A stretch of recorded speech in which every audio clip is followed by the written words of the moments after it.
धार्मिक दिखावा करने से अच्छा धार्मिक बन जाने की जरूरत है। प्रफुल्ल भाई शुक्ल।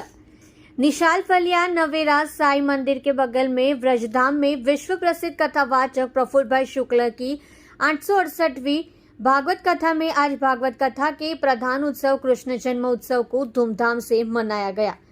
नियमित कार्यक्रम से अनुसार 14 दिन का दशानन यज्ञ संपन्न हुआ। गोपी गीत का वाचन आचार्य हितेश भाई दवे एवं वी प्रवृंद ने किया। पोथी एवं व्यास पूजन मुख्य यजमान अर्जुन भाई नगीन भाई पटेल एवं उनके परिवार द्वारा किया गया। आज की कथा में वासना मोक्ष लीला 8वें स्कंध की विशेष चर्चा की गई। कथा में गजेंद्र मोक्ष समुद्र मंथन की कथा, वामन चरित्र, राम जन्म और कृष्ण जन्म का उत्सव धूमधाम से मनाया गया। नंदघर आनंद भयो जय कन्हैया लाल की के जय घोष से वातावरण गूंज उठा। बड़ी संख्या में भावी भक्तों ने अबीर गुलाल के जयकारों के बीच भगवान श्री कृष्ण के आगमन पर मटकी फोड़ी। कथा के अनुष्ठान करता श्री चेतन भाई जोशी ने अर्चन पुरुषोत्तम का पाठ कर कृष्ण जन्म महोत्सव को पूजन किया। व्यासपीठ से कथावाचक प्रफुल्ल भाई शुक्ल ने कहा कि धार्मिक दिखावे से ज्यादा धार्मिक होना जरूरी है।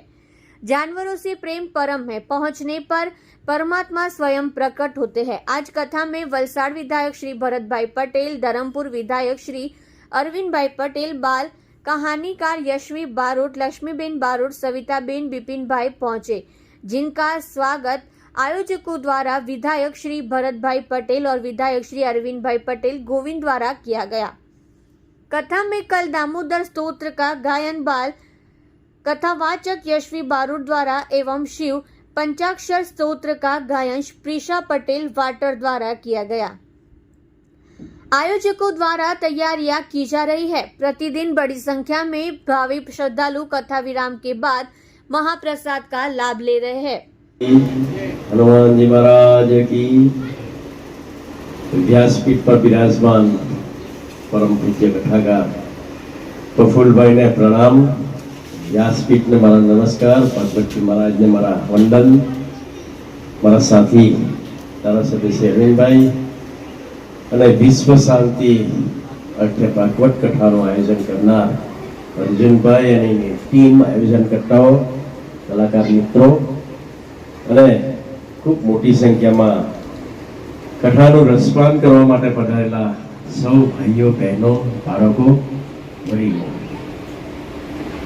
સૌ પ્રથમ તો આયોજકોને ખૂબ અભિનંદન આપું કે ભાગવત કથા જે આ વિશ્વ શાંતિ અર્થે લાભાર્થી છે એ તમે કથાનું આયોજન કર્યું છે। કેમ કે હું બી આવી કથાઓમાંથી પાસ થયો છું, એટલે દર વર્ષે પાસ થતો છું પ્રફુલ્લભાઈના સાનિધ્યમાં। એટલે કથા પ્રફુલ્લભાઈના વક્તા તરીકે વ્યાસપીઠ પર બિરાજમાન થાય છે, પણ આયોજકો જે કામ કરવાનું હોય છે, ખૂબ મહેનત કરવાની હોય છે। આયોજકોને પૂરતી કથા બી એને સાંભળવા મળતી નથી, મને અનુભવ છે એટલે કેમ છું। કેમ કે કેટલાય પાત્ર આવે છે ભગવત કથામાં।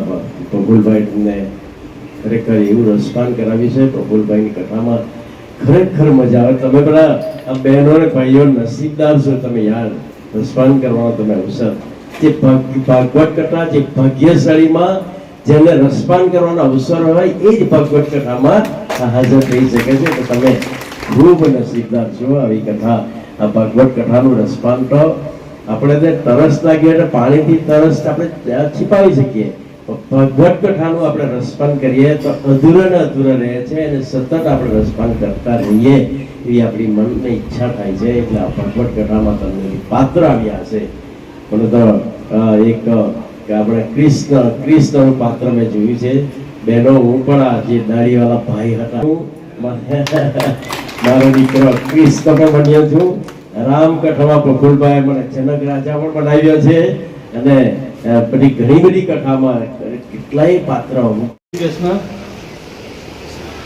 આજના ભાગવત કથા નવેરા ગામે જે આજે અર્જુનભાઈ નિવૃત્ત થઈને આ સદભાગ્ય પ્રાપ્ત થયેલું હોય કે એમને આ ભાગવત કથા કરવાનો અવસર એમને મળ્યો હોય, અને એમાં પણ આજે 868મી કથા આજે આપણા પરમ પૂજ્ય ભાગવત કથાકાર અમારા ઉપર હંમેશા આશીર્વાદ રહ્યા છે એવા પરમ પૂજ્ય પ્રફુલભાઈ અને એમનું સંગીત રોલ, અને આજે વ્યાસપીઠ પર આપણા વ્યાસ ભગવાન જાતે સાક્ષાત વિરાજમાન થયેલા છે એ રીતે આજે તમે સૌ જે ભાગવત કથામાં જે રસપાન કરી રહ્યા છે તમને ખૂબ ખૂબ અભિનંદન આપું છું.